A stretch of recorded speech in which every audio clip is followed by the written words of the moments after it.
Okay, let's jump right in. Welcome to this explainer, where we're going to unpack a completely revolutionary idea. What if a city actually had its own immune system? Well, in São Carlos, Brazil, an incredible project called CCD-SHQV is doing exactly that. They are fundamentally transforming their urban sanitation network into an active, living nervous system for the entire municipality.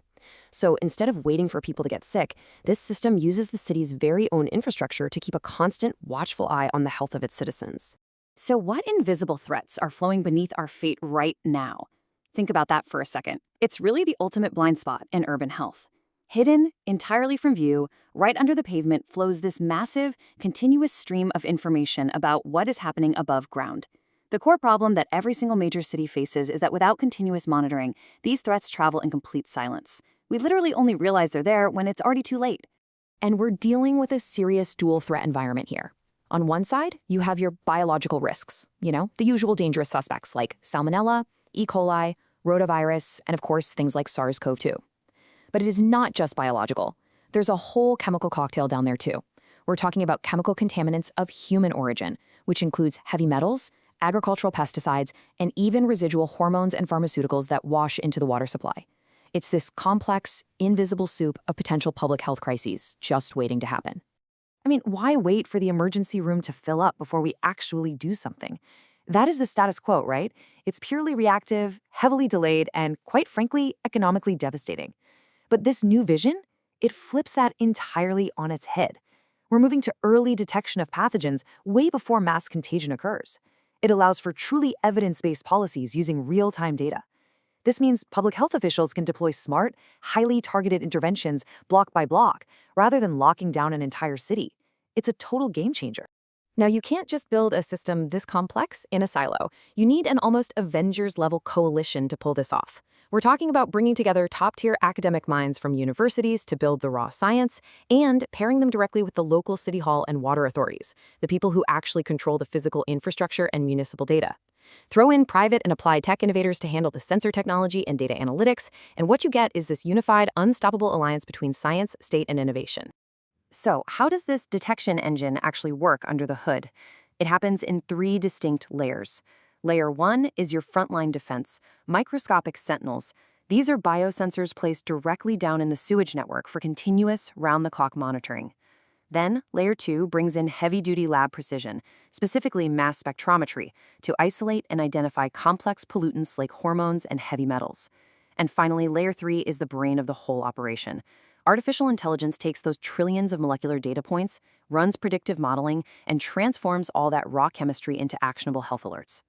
28. Now, that number represents the physical scale of this operation. That is the total number of comprehensive monitoring stations strategically scattered across the city of São Carlos. We aren't just talking about a handful of test tubes here. This is a massive, highly coordinated net cast over the entire urban landscape to ensure absolute total coverage.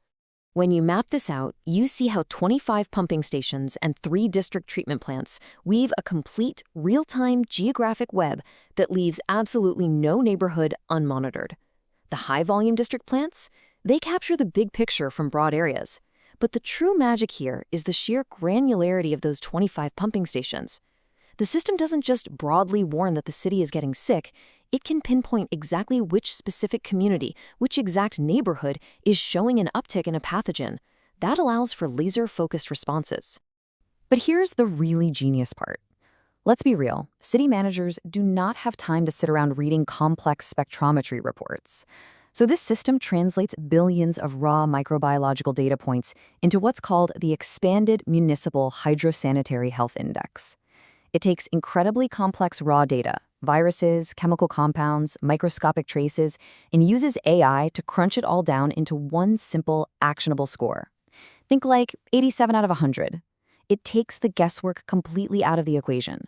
Public officials don't need a PhD in microbiology, they just look at the health score and make fast, evidence-based decisions. And all of that incredibly complex data comes to life directly in the palm of a public official's hand through the SIM dashboard. Imagine being a mayor or a public health director. You wake up, open an app on your phone, and boom, there is a live, color-coded health map of your city. If the AI detects an imminent risk of an outbreak somewhere, it doesn't wait for a weekly briefing. It generates an automated, instant alert. It literally puts the proactive health management of the entire city right there on a smartphone screen. We can really think of this highly efficient resource allocation like an impact funnel. It starts wide at the top with rapid intelligence and detection.